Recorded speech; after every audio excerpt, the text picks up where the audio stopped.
estava imaginando a hora que isso aconteceu. Ninguém sempre na carteira, por favor. Eu passei no Débora para pegar a Suzy, né? A Suzy entrou no carro e disse assim: gente, por que eu faço essas coisas, né? Aí a gente, como assim, Suzy? Não, eu sou professora e dar aula, ministrar aulas é sempre tranquilo. Mas parece que quando a gente retorna para o PIBID, parece que eu tremo, assim, que a responsabilidade ela aumenta, exatamente pelo espaço de formação que nós vivemos aqui, né? A responsabilidade ela é muito maior, a devolutiva tem uma importância muito grande. Então eu gostaria de parabenizar você pela qualidade da sua explanação. É sempre muito bom te encontrar e aprender com você novamente. E aí eu queria fazer uma pergunta no sentido que você diz assim, né? Você fala o tempo inteiro do compromisso, da necessidade do compromisso com a formação para compreender o projeto de ciclos, e que os ciclos ele oportuniza, né, um avanço, na verdade, você dizer, não é uma proposta revolucionária, é uma proposta avançada, mas não é uma proposta revolucionária, exatamente porque ela está dentro de um modelo, que é o modelo do capitalismo. Mas, assim sendo, por ele oportunizar, né, ele se configurar num espaço pedagógico diferente, que oportuniza essas novas relações, eu gostaria que você dissesse se você então compreende o ciclo. Eu acredito que nesse sentido sim, mas eu gostaria que você falasse um pouco mais. Enquanto um instrumento pedagógico que possibilita ao ambiente educacional como um todo perceber as problemáticas relacionadas ao ensino e aprendizagem escolar. Porque assim, você disse, antes no seriado, o que acontecia? A criança ficava lá 10 anos, desistia, né, da educação e falava, vou embora, esse espaço não me compete, aqui não é meu lugar, eu não aprendo, eu não consigo avançar, todo mundo vai, fica, então ele ia embora, então isso mascarava, porque se a criança vai embora, ela não é mais problema do professor, ela vai indo, então as crianças vão chegando e vão indo embora, só que agora a criança ela fica, então é um problema que está gritando, né? Então o modelo de ciclos, ele se configura enquanto uma ferramenta de percepção da problemática, dos problemas da educação, do ensino-aprendizado. Eu gostaria que você dissesse um pouco mais sobre isso. Eu até fiz uma anotação sobre isso, eu acabei falando, porque assim, estava pensando, olha, o modelo capitalista, todo mundo fala assim, né? Você vai estudar, o modelo capitalista é um modelo que possui em si o seu próprio germe da destruição. Ou seja, ele mesmo possui em si, à medida que ele vai desenvolvendo, ele é autodestrutivo, ele mesmo vai se destruir. E aí eu pensei, então será que o modelo de ciclos, ele é um processo que ele surge dentro do modelo seriado, mas ele próprio vai poder ser esse germe também? Né? No sentido que ele vai possibilitar um pouco esse espaço de discussão. Né? Então você percebe, e aí, é assim, gente, é muito dinâmico, é muito conturbado, mas quando você está lá dentro da escola, você vai ver os professores conversando, né? Eles falam dos problemas que estão ali. Né? Então, esse processo de você pensar, olha, hoje em dia, o trabalho, ele é tão maçante, né, que a gente começa o dia, hoje é segunda, você fala, nossa, hoje já é sábado, né? E eu não vi nada do que eu fiz. O que eu fiz essa semana? Né? Porque você acorda, come correndo, sai do trabalho, volta, dorme, acorda cedo, vai indo, um dia após o outro, sobrecarregado, e de repente você vê, o que eu fiz? Né? Então, o espaço ali da escola, de você ter um momento, né, de pensar, né, de organizar, de conversar com o outro, olha, eu estou com uma dificuldade, será que você pode me ajudar? Então, é nesse sentido que eu penso que ele é uma arma importante, né?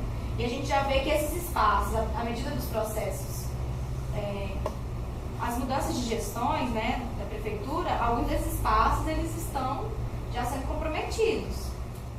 Né? Então, o que vai acontecer? As contradições, as problemáticas, elas vão ser evidenciadas no ciclo. Pensando no processo avaliativo, como que eu vou fazer então, gente? Se eu não posso dar nota de comportamento para o aluno, como é que ele vai me obedecer? Ou seja, eu preciso, não é oprimir o aluno, falar para o aluno, olha, se você não me obedecer, eu vou tirar um ponto seu. Eu preciso estabelecer uma relação com o aluno de respeito, eu preciso trabalhar na dimensão da conscientização com o aluno. Né? Da conscientização não é aquela conscientização que a gente vê na televisão, né? Mas é um aspecto da formação da consciência do aluno, para que ele entenda e ele estabeleça comigo também uma relação de respeito. Porque não é mais eu oprimir o aluno e obrigar ele a me respeitar dentro da sala de aula, porque senão eu não vou dar nota para ele. Ou seja, as relações se modificam. Né? Então eu preciso romper com algumas coisas. Né? Então essa mudança, principalmente da avaliação, a avaliação ela é como se fosse o coração, né, da proposta. Às vezes o professor fala, eu sou crítico, eu sou não sei o que lá, eu penso, papapá. Na hora que chega na avaliação, rompeu com tudo que ele acabou de fazer, de falar que ele é. Né? Então a avaliação ela se torna central porque ela é um instrumento de controle do aluno. Né? É um instrumento de controle de comportamento, de valores. Né? E aí, se eu não vou avaliar o aluno pela nota que ele tira do conteúdo que ele decorou ou não, o meu objetivo é o aluno se apropriar daquilo ali, a minha avaliação vai falar, o aluno não apropriou, e aí? Eu tenho que arrumar formas de trazer outros elementos, né? E aí, isso também é um aspecto importante, né? Também um outro exemplo é essa questão que eu estou trabalhando com os alunos lá no estágio. Vamos construir o objetivo da aula. Qual que é o objetivo da aula? O meu objetivo é ensinar os conteúdos ou o meu objetivo é que os alunos compreendam os conteúdos? Porque aí tem uma diferença. Porque se meu objetivo é ensinar, eu entro aqui, ensino e vou embora, pronto. Como é que eu vou fazer a avaliação? Foi ótimo. Eu ensinei o conteúdo. Com competência, né? Mas o aluno compreendeu isso?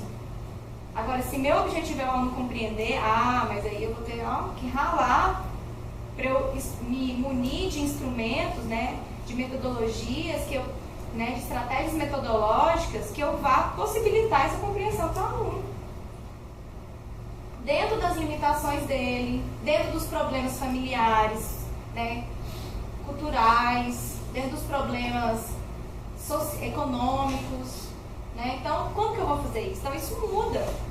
O problema está ali na minha cara e eu tenho que dar um jeito de fazer isso. Então, se antes isso era o tempo todo passado para frente, professor, do ano que vem, vou passar esse menino que eu não quero ir na minha sala de jeito nenhum. Vou dar 10 para ele aqui, professor, do ano que vem que se vire com ele. Não, isso é um problema da escola. Aquele aluno, ele está com uma dificuldade, a escola tem que resolver. A gente não vai mandar o aluno embora, o aluno tem que ficar. Mas ele vai ficar como? Né? Então é nesse sentido, Pâmela, que eu vejo que, né, você trazer o problema, você tem que resolver. E aí isso está provocando. Só que a questão também é que os professores não têm essa formação pensando lá no início, de entender, por exemplo, a relação escola-sociedade. Né? De perceber o aluno enquanto sujeito histórico-social. Né? O aluno está na dimensão ainda biológica. O problema de desatenção dele, ou o problema de... Ou ele é hiperativo, ou ele tem déficit de atenção, ou ele está com o gene da raiva. Né? É o tempo inteiro alguma coisa que não é um problema que dá pra gente superar dentro da escola. É um problema ali, fora, está sempre fora. Né? Então isso que eu acho que é importante nesse sentido.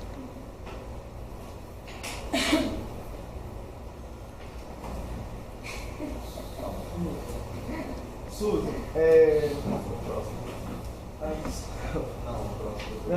Suzy, tá dando na escola, assim, essa semana, e aí na professora passando conteúdo, uma adolescente que veio de outra escola falou, mas eu aprendi na minha escola passada, eu tenho isso no meu caderno da minha escola passada. E aí a gente cai naquela questão dos materiais didáticos, da educação física, né? Que já no próprio sistema seriado, no modelo seriado, nunca foi meio consolidado o que cada série vai aprender dos conhecimentos da educação física. Mas aí, e no modelo de ciclo, como ficaria essa questão dos materiais didáticos, dos materiais de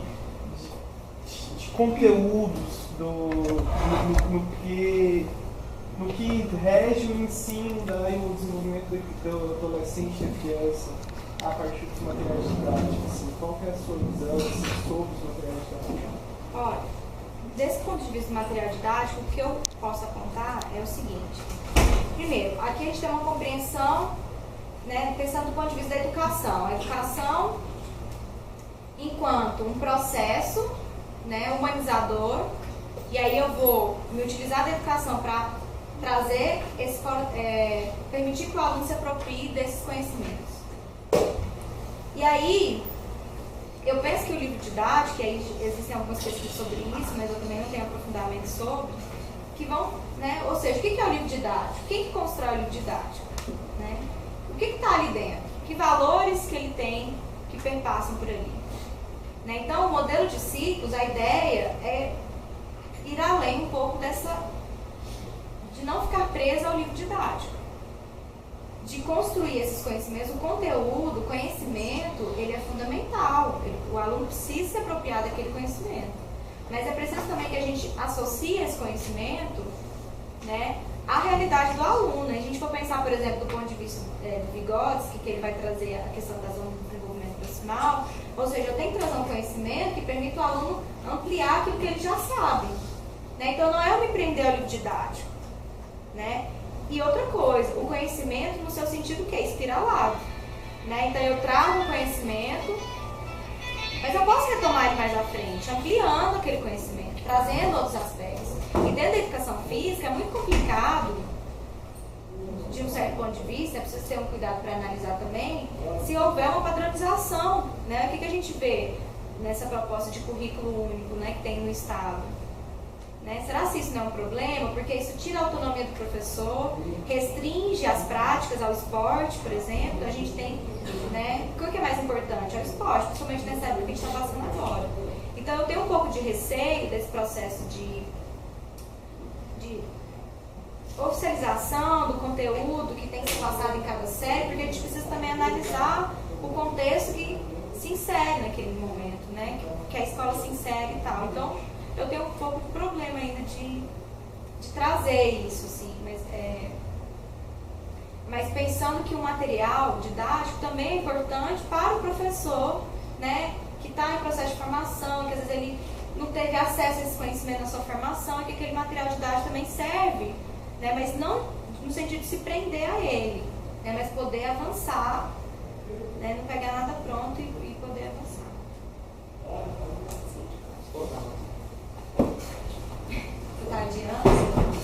Não, é com relação ainda a esse fato dos livros. Eu vou contar meio com uma história. Eu acho que eu já contei para alguns aqui sobre. A minha mãe, ela é formada em pedagogia e trabalha numa editora de livros, no cargo de assistente pedagógico aos livros didáticos.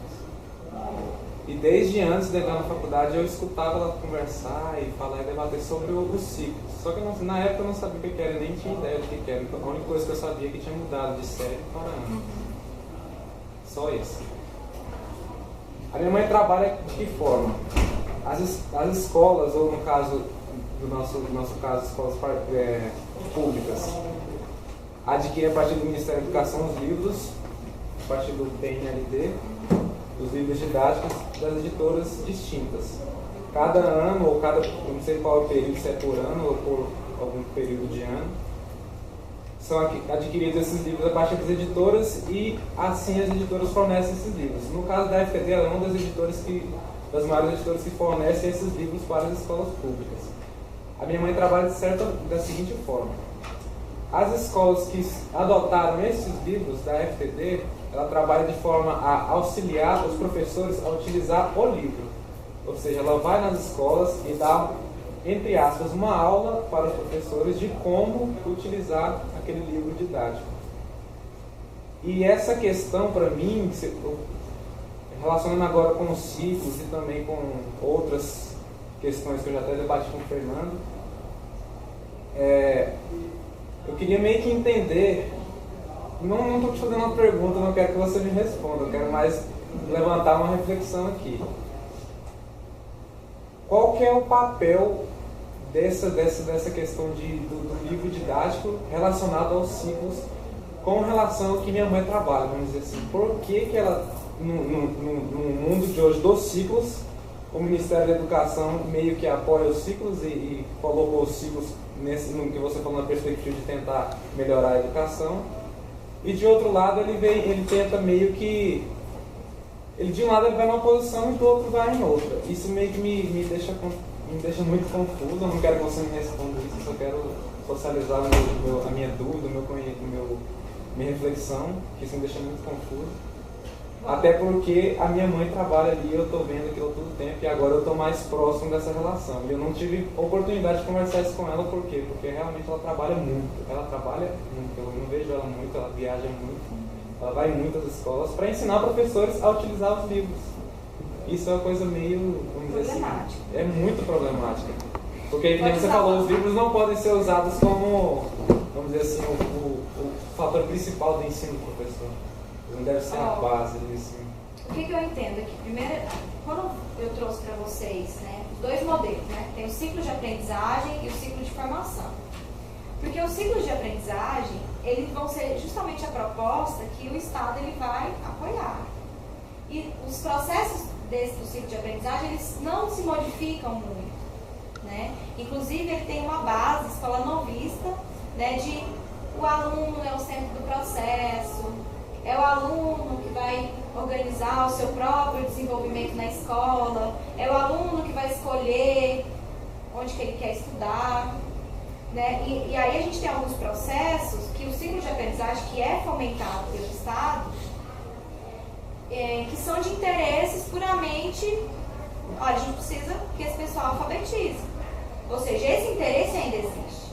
Então, quando eu trouxe essa diferenciação para vocês, olha, tem o ciclo de aprendizagem, tem a proposta que ela foi inserida, com a parte da LDB, né? Vão se instaurar uma série de ciclos em vários estados, mas existem propostas que se apropriam disso e falam, não, só isso não dá. Né? E aí é quando eles vão começar a se organizar para trazer uma proposta diferente. Ou seja, o ciclo de formação não é no Brasil inteiro que tem. Né? Então a gente tem pouquíssimas experiências no Brasil de ciclo de formação. E as que tem, né, é uma luta diária para que elas se mantenham. Agora, o modelo de ciclos, né, que continua reproduzindo o modelo seriado no seu interior, isso tem o tempo inteiro. Ou seja, o Estado, o ciclo que o Estado apoia é o ciclo que ele tem um controle, que ele tem um domínio e que funciona a lógica dele. E não é do interesse do Estado, por exemplo, que o professor tenha autonomia para gerir o conhecimento que ele trabalha na escola. Pensa, hoje eu vou dar uma aula crítica de história. Não, tem que ter alguém que vai falar assim, olha, você vai ensinar isso aqui, tá vendo? Né? Então assim, essa questão da autonomia do professor, né? Perpassa por essa questão do professor pegar um conteúdo, ler. Gente, o que é isso? Eu não vou ensinar isso na minha aula. Olha só que absurdo. Eu posso até ensinar um pouquinho, mas eu vou ensinar a partir de vou fazer uma crítica também. Então isso perpassa por esse processo de reflexão do conteúdo, reflexão do que eu estou ensinando, né? E reflexão, né, e a autonomia do professor, dele olhar e falar, isso aqui serve, isso aqui não serve. Né? Então perpassa um pouco por esse espaço. E é por isso que é contraditório, porque eu passei por alguns espaços de forma mais rápida, para poder realmente, nas perguntas, a gente poder dialogar. Então, o modelo de ciclo, gente, por mais que em alguns momentos ele vai se constituir, existe um grupo, ele é necessário para a estrutura do capitalismo. Né? Então, eu não coloquei que os ideais neoliberais, eles precisam de uma pessoa flexível no trabalho. Ou seja, não dá mais para formar pessoas que pensam de forma fragmentada. Eu preciso do funcionário que atende telefone, que atende o cliente e que faz outras atividades. Então, uma formação que dê espaço para essa formação flexível, ela é importante porque é o perfil do novo trabalhador que o modelo capitalista precisa. Então, ela não é de todo, então, ela é contraditória. É preciso entender que sempre tem esse processo de contradição. Eu preciso formar uma pessoa que trabalhe em equipe. Eu preciso formar uma pessoa que sabe se relacionar com o outro. mas eu tenho que limitar até que ponto ele tem que ir, né? Eu tenho que limitar o conhecimento dele, porque se ele souber demais, aí ele vai virar contra mim, então eu vou controlar. E esse controle muito se dá por conta desses livros didáticos, né? Então, é por isso, e aí, se o professor ele tem autonomia para pensar o que ele está ensinando, ele não vai reproduzir de forma automática e imediata aquele conhecimento. Né? Então, eu acho que perpassa um pouco por essas questões, da autonomia do professor, do conhecimento reflexivo, né? E também dos interesses, ou seja, o modelo de ciclo, por isso que a gente costuma falar, o modelo de ciclo, ele não vai se efetivar na sociedade porque vai ser uma luta política e vai conseguir, né, colocar que todas as escolas sejam. Mas a Europa inteira é modelo de ciclos. Ou seja, para o Brasil virar modelo de ciclos, é questão de tempo. Agora, como que vai ser esse modelo? Como que vão estar constituídas as bases desse modelo? Que é a questão. Que é por isso que a gente precisa de professores formados, né, que tem uma formação no seu sentido, né, filosófico, conceitual, pedagógico, para que quando ele chegue nesse modelo, ele saiba o que ele precisa fazer. Porque o ciclo, ele é necessário pelo próprio modelo capitalista. Então, por isso que tem esse apoio, né? Mas aí tem a contradição, que são os professores que têm esse comprometimento político e ficam o tempo todo tensionando e trazendo outra resposta. E aqui vem a questão do Valer entender o porquê que nós estamos aqui. Né? Porque eu acho que tem muita gente que está na universidade e não sabe o porquê ou pensa muito restrito. Voltando um pouquinho de novo na questão da minha mãe, eu converso com ela e o que eu percebo muito que ela me fala é que tem escolas que já recebem o livro, só que os professores só vão começar a usar o livro a partir do momento que ela for lá e ensinar os professores como é que eles devem usar esse livro. Ou seja, nós temos professores que com o livro na mão, mesmo com o livro na mão, tem que esperar ela chegar para falar, olha, vocês vão fazer assim, usar dessa forma, desse jeito. E onde tem que provocar essa mudança nesses professores que não têm esse pensamento de autonomia e crítica? A partir da escola.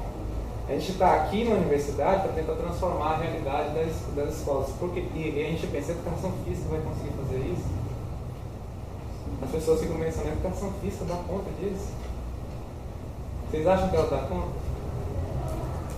Primeiro a gente tem que ter a consciência de que ela dá conta de fazer isso. A gente não pode pensar que a educação física só está ali para tentar transformar a pessoa, ela pensar só a educação física de forma crítica. Eu acho que ali na escola, quando a pessoa está criança, é dali que parte a mudança. Então eu acho que o nosso pensamento em relação à educação física também tem que ampliar, porque vai influenciar muito no futuro das pessoas, dos nossos professores futuramente também. Isso é importante, Victor, porque, gente, o que é a educação física no modelo de ciclos, né? Na última reunião que a gente teve aqui no PIBID, de encerramento, o Nivaldo ainda falou uma questão aqui que eu acho que ele fez uma provocação para mim. E a gente conseguiu. Se esse foi o objetivo dele. Ele virou e falou assim, olha, a educação física, através dos ciclos, é uma forma dela ser efetivada. Enquanto a educação física, crítica. Né? Eu fiquei pensando depois, né? Por quê? Será? Então, esses